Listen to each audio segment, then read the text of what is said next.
In this tutorial, we will cover how to run complex formulas in Gigasheet. Complex formulas have more than one function or operator. Multiple formulas can be nested within each other, allowing for a more specific result. In this example, we will review how to create a complex formula to calculate word count in a specific column.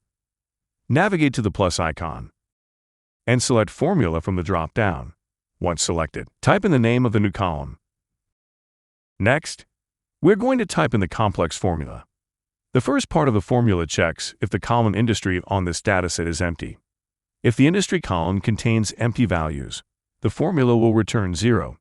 If the industry is not empty, the formula proceeds to the next part of the formula. Length of industry calculates the length of the string in the industry field. For example, it will calculate the total number of characters, including spaces. Substitute will then replaces all spaces in the industry field with nothing. It is calculating the length of the industry string after all spaces have been removed. The formula then subtracts those two formulas from the length of the original string. This difference gives the number of spaces in the original industry string. Since, in most cases, the number of words in a string is 1 more than the number of spaces, plus 1 is added to this difference to estimate the number of words in the industry field. Once we are done with our nested formula, select Add Column.